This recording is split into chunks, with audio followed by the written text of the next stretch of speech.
तमाम देखने और सुनने वालों को प्यार भरा सलाम। बाज़ मुफस्सिरीन ने जज़ीरतुल अरब के बयाबानों और अदन के सहराओं में शहर इरम के बरामद होने की एक दिलचस्प दास्तान बयान की है, जिसमें वो इस शहर की बुलंदोबाला अमारात और सामान ज़ीनत वगैरह की बात करते हैं। लेकिन इसमें कोई शक व शुबा नहीं कि कौम आद ताकतवर कबाइल पर मुश्तमिल थी। उनके शहर तरक्की याफ्ता थे और जैसे कि कुरान मजीद फरमाता है, उन जैसे शहर फिर आबाद नहीं हो सके। बहुत सी दास्तानें शद्दाद की जो आद का बेटा था ज़ुबान ज़द आम हैं और तारीख़ में मरकूम हैं। एक मरतबा मलकुल मौत ने बारगाह रब्बुल इज़्ज़त में अर्ज़ की, ऐ मौला करीम, मैंने करोड़ों लोगों की जानें कब्ज़ की हैं, मगर 2 जानें ऐसी हैं जिन्हें कब्ज़ करते वक्त मुझे बड़ा ही सदमा और अफसोस हुआ है। मैंने तेरे हुक्म की तकमील ज़रूर की, मगर नहायत ही दुख के साथ, और वो 2, एक माँ और एक बेटा था। वाक़या कुछ इस तरह है कि एक जहाज़ गर्क हो गया था और एक औरत अपने शीर ख्वार बच्चे के साथ एक तख्ते का सहारा लेने में कामयाब हो गई। तख्ता दरिया में बह रहा था और माँ और बेटा उस पर सवार थे। ए मौला करीम, अचानक तेरा हुक्म हुआ और मैंने माँ की जान उस तख्ते पर निकाल ली। मेरे लिए परेशान कुन बात यह थी कि माँ मर चुकी है, अब बच्चे का क्या हश्र होगा।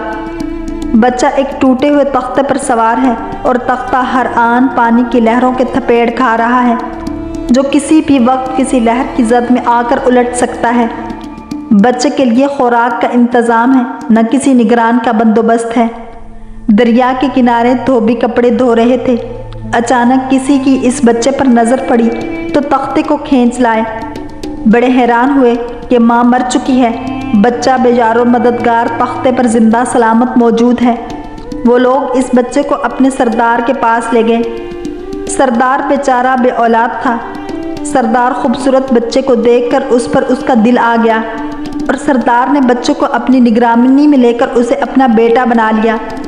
यह बच्चा 8-9 साल की उम्र का था कि अपने साथी बच्चों के साथ खेल रहा था। इतने में बादशाह वक्त की सवारी की आमद का शोर उठा।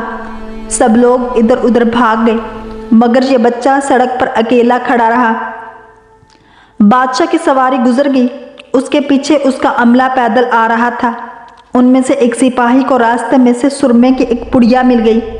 इत्तफाक से उस बच्चे की नज़र बहुत कमज़ोर थी और सुरमा की उसे बहुत ज़रूरत थी, लिहाजा उसने वो सुरमा बेहिफाजत अपने पास रख लिया। आंखों में लगाने से पहले उसे ख्याल आया कि यह सुरमा कोई तकलीफ़ ना पहुंचाए। लगाने से पहले किसी दूसरे शख्स पर आजमा लेना चाहिए। करीब ही वो बच्चा खड़ा था, उसने उस बच्चे पर आजमाना चाहा।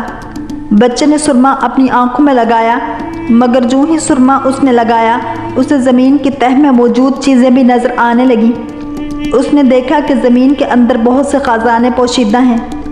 बच्चा होशियार था, उसने चीखना चिल्लाना शुरू कर दिया कि सुरमा लगाने की वजह से मेरी आंखों में सख्त तकलीफ़ पैदा हो गई है। बच्चा सुरमा की पुड़िया उठाकर घर पहुंचा और खुशी खुशी बाप को सारा वाक़या सुनाया। सरदार बड़ा खुश हुआ। बाप ने कहा कि हमारे पास आदमी भी हैं और गधे भी हैं, तुम सुरमा लगाओ, हम तुम्हारे साथ चलते हैं। जहाँ कहीं ख़जाने पाओ हमें बताओ, हम निकाल लेंगे। चुनाचे ऐसा ही हुआ।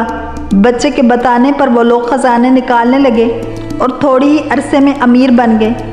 बच्चा जवान हुआ तो उसने पुर्जे निकालने शुरू किए। उनके पास दौलत की फरावानी हो गई। ज़मीन के तमाम ख़जाने उनकी नज़रों में थे। उसने आहिस्ता आहिस्ता बहुत से आदमी अपने साथ मिला लिए। उसके बाद तमाम सरदारों को इधर उधर कर दिया और ख़ुद सरदार बन गया। आखिर नौबत जहाँ तक पहुँची कि उसने बादशाह के साथ भी टक्कर ले ली और उसे मगलूब करके ख़ुद बादशाह बन गया। उस बच्चे का नाम शद्दाद था और ये वही बच्चा था जिसकी माँ तख्ते पर मर गई थी और ये अकेला दरिया की लहरों के साथ बह रहा था। कहते हैं कि जब ये बरसरे इक़्तिदार आया तो उसने हुक्म दिया कि एक ऐसा कमाल दर्जे का शहर आबाद किया जाए जिसकी एक ईंट सोने की और दूसरी चांदी की हो। उसमें एक आलिशान बाग हो जिसमें दुनिया की हर चीज़ मुयस्सर हो। जब वो शहर हर लिहाज से मुकम्मल हो गया तो शद्दाद ने इरादा किया कि जाकर उस शहर का नज़ारा किया जाए। चुनांचे वो शहर को देखने निकला। अभी वो दरवाजे तक ही पहुंचा था कि मलकुल मौत को हुक्म हुआ اور اس نے وہیں اس کی روح قبض کر لی۔ اسے اتنا موقع بھی نہ دیا کہ اپنے بے مثال باغ کو ایک نظر دیکھ سکتا۔ ملک الموت نے کہا کہ اے مولا کریم، اس شخص کی روح قبض کرتے وقت بھی مجھے نہایت ہی صدمہ پہنچا کہ وہ شخص ہر چیز تیار کر کے اسے دیکھ بھی نہ سکا۔ حق تعالیٰ نے فرمایا، یہ وہی بچہ ہے جس کی ماں تختے پر مر گئی تھی اور اس پر تجھے ترس آیا تھا۔ اس بچے نے بڑے ہو کر نافرمانی کی، خدا کے حکم سے بغاوت کی اور سرکشی اختیار کی، مگر ہم نے اسے خود ساختہ جنت میں قدم رکھنے کی مہلت بھی نہ دی اور اسے باہر ہی ہلاک کر دیا۔ اسی جنت کے بارے میں مشہور ہے کہ وہ دنیا میں موجود ہے مگر انسان کی نظروں سے اوجھل ہے۔ حضرت امیر معاویہ رضی اللہ تعالیٰ عنہ کے زمانے میں ایک صحابی کا اونٹ گم ہو گیا تھا۔ وہ اونٹ کی تلاش میں کہیں اس علاقے میں جا نکلے تو حق تعالیٰ نے انہیں وہ سب کچھ دکھلا دیا۔ وہ صحابی وہاں کی کوئی نشانی بھی ساتھ لائے تھے۔ اس صحابی نے یہ واقعہ حضرت امیر معاویہ کے پاس بیان کیا۔ انہوں نے کافی تلاش کرایا مگر کسی کو وہ جنت نہیں ملی اور اسے حق تعالیٰ نے پوشیدہ کر دیا۔ واللہ تعالی عالم ورسولہ عالم۔